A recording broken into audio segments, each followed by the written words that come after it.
जय श्री कृष्णा। राधे राधे। माघ मास के शुक्ल पक्ष में रथ सप्तमी का व्रत पर्व मनाया जाता है। इस दिन सूर्य देव की पूजा विशेष रूप से की जाती है। इस पर्व को अचला सप्तमी के नाम से भी जाना जाता है। आइए जानते हैं 2026 में कब है रथ सप्तमी। धर्म ग्रंथों के अनुसार माघ मास के शुक्ल पक्ष की सप्तमी तिथि बहुत ही खास होती है। इस दिन रथ सप्तमी का पर्व मनाया जाता है। पुराणों में इसे अचला सप्तमी भी कहा गया है। इस दिन सूर्य देव की पूजा विशेष रूप से की जाती है। मान्यता है कि इसी तिथि पर सूर्य देव 7 घोड़ों के रथ पर सवार होकर प्रकट हुए थे।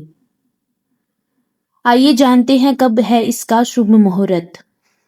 पंचांग के अनुसार माघ मास के शुक्ल पक्ष की सप्तमी तिथि 25 जनवरी शनिवार की रात 12:40 से शुरू होगी, जो अगले दिन यानी 25 जनवरी रविवार की रात 11:10 तक रहेगी।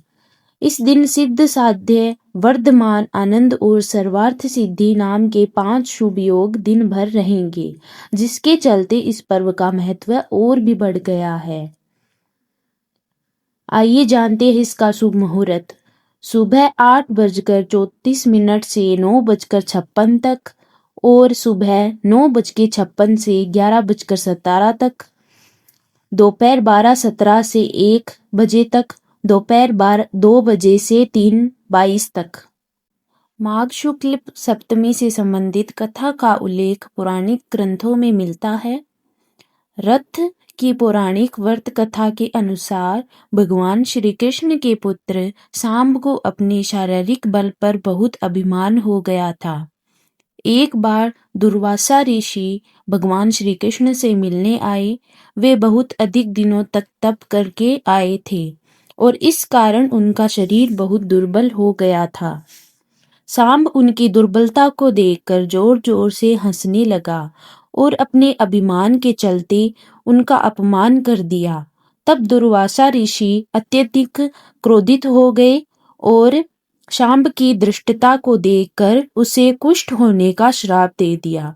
सांब की यह स्थिति देखकर श्री कृष्ण ने उसे भगवान सूर्य की उपासना करने को कहा। पिता की आज्ञा मानकर सांब ने भगवान सूर्य की आराधना करना प्रारंभ किया, जिसके फलस्वरूप कुछ ही समय के पश्चात उसे कुष्ठ रोग से मुक्ति प्राप्त हुई। इसलिए जो श्रद्धालु रथ सप्तमी के दिन भगवान सूर्य की आराधना विधिवत तरीके से करते हैं, उन्हें आरोग्य, पुत्र और धन की प्राप्ति होती है।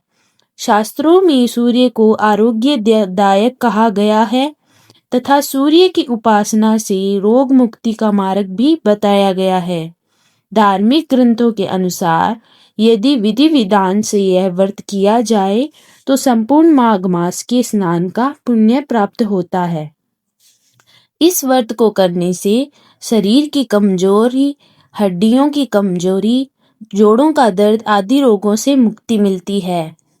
इतना ही नहीं, भगवान सूर्य की ओर से अपना मुख करके सूर्य स्तुति करने से चर्म रोग जैसे गंभीर रोग भी नष्ट हो जाते हैं।